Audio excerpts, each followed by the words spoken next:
Salut à tous et bienvenue dans cette nouvelle vidéo. Aujourd'hui, je vais vous apprendre comment créer, importer, organiser et télécharger des fichiers depuis le Google Drive. Alors, sans plus tarder, commençons. Nous avons trois méthodes pour accéder au Drive. La première méthode consiste à taper dans votre navigateur google.com par exemple. Et ensuite, là, vous voyez que je suis déjà connecté à mon compte. Vous avez ici les menus pour accéder aux différentes applications offertes par Google. Et cliquez donc sur ce menu. À ce niveau, vous avez le Drive. En cliquant ici, vous accédez au Drive. Et là, voilà pour la première méthode. La deuxième méthode consiste à saisir directement ici dans la barre d'adresse drive.google.com et appuyer sur la touche Entrée. Là, vous voyez que nous accédons également dans le Drive. La troisième méthode, pour ceux qui n'ont pas encore de compte, étant donné que le Drive c'est un cloud disponible uniquement pour ceux ayant un compte Google.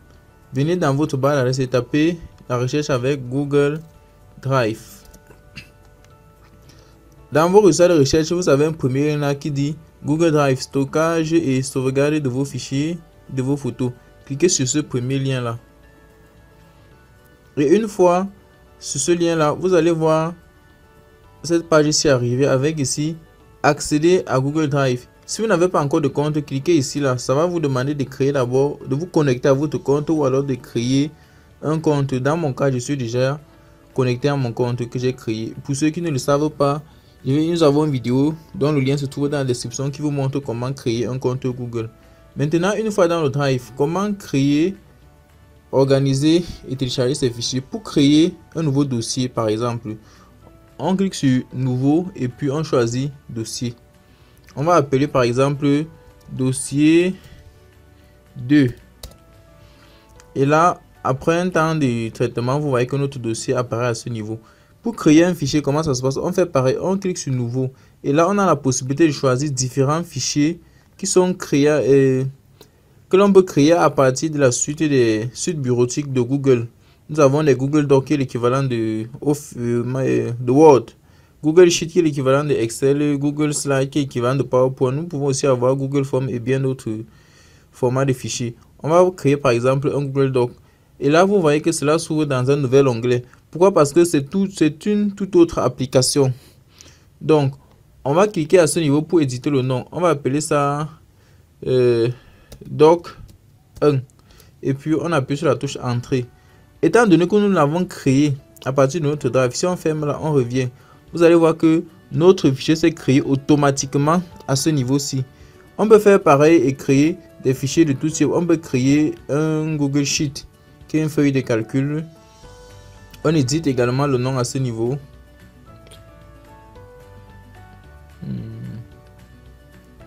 En cliquant là, voilà. Et puis on tape Cal. Cal par exemple. On appuie sur Entrée. Et de même si on ferme l'onglet, on revient ici, on voit que notre doc est là. Vous pouvez faire pareil pour créer tout type de fichiers. Maintenant, comment importer des fichiers? Pour importer un fichier dans le Drive, on clique toujours sur Nouveau. Si c'est un fichier, vous choisissez Fichier. Et là, à travers l'explorateur de des fichiers sur votre disque dur, vous pourrez sélectionner le fichier dont vous voulez importer. Je vais importer dans mon cas Bootstrap 3. Ouvrir.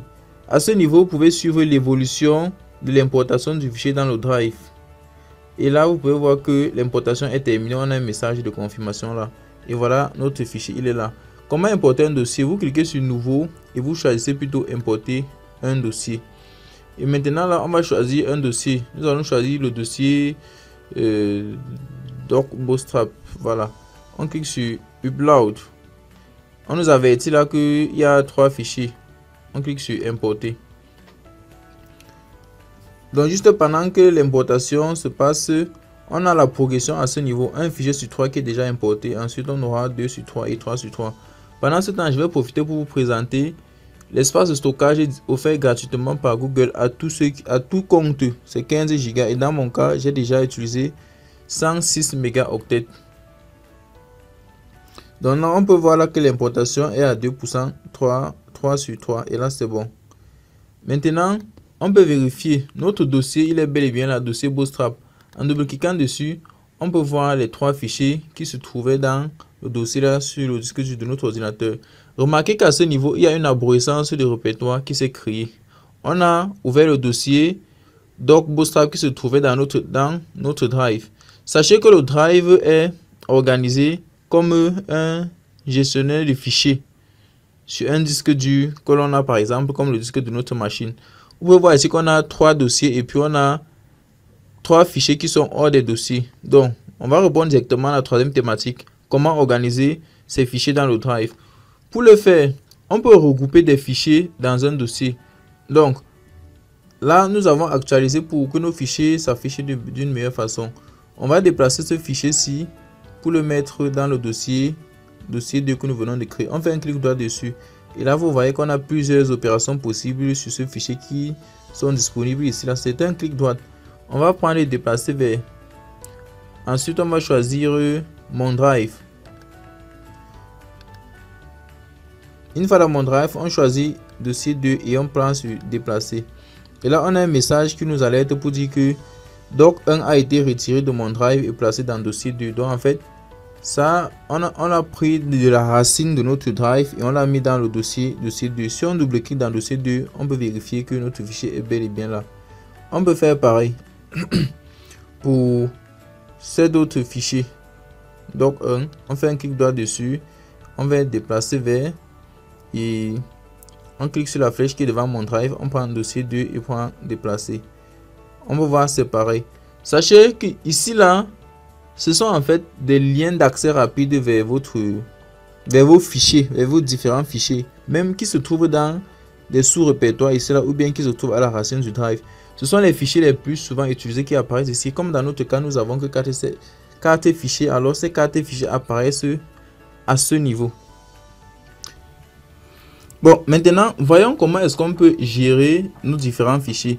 Faisons un clic droit par exemple sur ce fichier. Là, nous avons la différentes opérations que nous pouvons effectuer sur ce fichier. Là, c'est pour avoir un aperçu du fichier. Comme c'est un fichier zippé, on nous montre le contenu.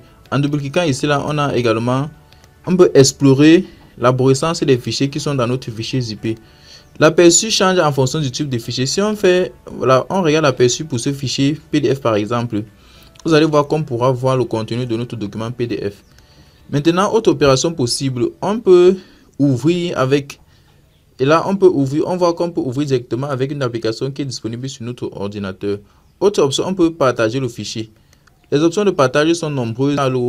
Le principe même du cloud et l'un des buts, c'est de pouvoir partager le fichier avec différents utilisateurs de façon à travailler de façon collaborative. On peut ajouter ici des personnes en ajoutant explicitement leur adresse email. Je précise que cette adresse doit être Gmail pour que ça marche, car le Drive c'est un service offert par Google. Et il y a également une option de partage par lien. Nous la verrons tout ici en bas. En faisant un clic là, on a obtenir un lien partageable. Ça, c'est pour un partage de masse. C'est-à-dire, vous ne voulez pas ajouter les personnes email par email. Avec cette option, vous partagez le lien et puis les gens cliquent dessus pour accéder au fichier. Et c'est à vous maintenant, vous pouvez contrôler les droits d'accès de ces utilisateurs à ce niveau. À la base, c'est limité, c'est-à-dire seules les personnes ajoutées peuvent ouvrir le document avec ce lien. Donc, dès qu'ils vont cliquer, on va vous envoyer une notification et vous allez autoriser. On peut également changer cela ici. On peut prendre tous les utilisateurs disposant du lien. Et là, vous voyez que là, ça change. Ils sont passés de accès à lecteur, donc ils peuvent ouvrir le document. Vous n'aurez plus besoin d'autoriser. Il y a également commentaires, c'est-à-dire c'est ceux qui peuvent écrire un commentaire sur votre fichier. Et enfin, on a là éditeur. Les éditeurs peuvent modifier l'élément que vous avez partagé. Sachez également que vous pouvez révoquer le lien à tout moment. Cette vidéo se veut rapide, donc nous ferons une formation plus complète sur le Drive avec toutes les possibilités. Et là, quand vous avez fini de paramétrer, vous cliquez sur partager. Ensuite, vous copiez le lien et vous l'envoyez par email ou bien par WhatsApp, quel que soit le moyen. Dès qu'ils vont cliquer sur le lien, ils vont pouvoir accéder à votre fichier. Ne vous inquiétez pas, partager un fichier ne veut pas dire qu'ils auront accès à tout ce qui se trouve dans votre Drive. Seul le fichier ou les dossiers partagés seront accessibles par ces internautes-là. Et si vous partagez un dossier, ça veut dire qu'ils auront accès à tout ce qui se trouve dans ce dossier-là et avec les mêmes permissions et droits d'accès. Là, on a affiché l'emplacement du fichier. Car n'oubliez pas, nous avons dit qu'à ce niveau, c'est l'accès rapide, c'est-à-dire les fichiers les plus utilisés. Et s'il se trouve dans des sous-dossiers, vous pouvez à un moment donné dire que, OK, où se trouve exactement ce fichier. En cliquant sur afficher l'emplacement du dossier, On peut voir là que notre fichier se trouve dans le dossier Doc Bootstrap. Retournons à la racine de notre drive. Continuons d'explorer. En faisant un clic droit là, on a également supprimé le favori parce que ce fichier, je l'ai mis en favori. On peut renommer, gérer les versions, créer une copie, signaler un abus et télécharger le fichier. Enfin, il y a une possibilité pour nous de le supprimer. Voilà. Maintenant, voyons comment faire pour télécharger nos fichiers une fois dans le drive. Sachez que toutes ces opérations, vous pouvez les faire depuis n'importe quel navigateur, que ce soit sur un ordinateur ou sur un téléphone portable. Voyons maintenant comment télécharger nos fichiers. Pour le faire, on va accéder à notre drive. Donc, vous allez utiliser l'une des méthodes que l'on a montré au début de cette vidéo. Si c'est par exemple ce fichier que vous souhaitez avoir, double-cliquez dessus. Et cette page va se charger. Cliquez donc sur télécharger. Le fichier va se télécharger et il sera disponible dans le dossier téléchargement de votre ordinateur. Alors, sachez que le drive aujourd'hui est très important parce que c'est un espace de stockage en ligne qui vous permet d'accéder à vos fichiers à partir de n'importe quelle position. C'est également pratique pour éviter de perdre des fichiers. Par exemple, si votre disque dur de votre machine se grille alors que vous avez fait un travail énorme et donc vous avez stocké uniquement sur le disque dur de votre machine. Pour ceux qui sont en train de faire des mémoires ou qui travaillent sur des projets, c'est pratique de stocker le drive dans vos fichiers dans le drive qui fait partie de ce qu'on appelle le cloud. Donc, étant donné cela, il est également très important de sécuriser votre drive et cela passe par la sécurité de votre compte Google. Nous ferons une vidéo à ce sujet très prochainement. Alors, nous arrivons au terme de cette vidéo. Si vous avez des questions, laissez-les en commentaire. Nous nous ferons un plaisir de vous répondre dans la limite de nos possibilités. Pour ceux qui sont nouveaux sur la chaîne, n'oubliez pas de liker et de vous abonner. Ça fait plaisir. À la prochaine.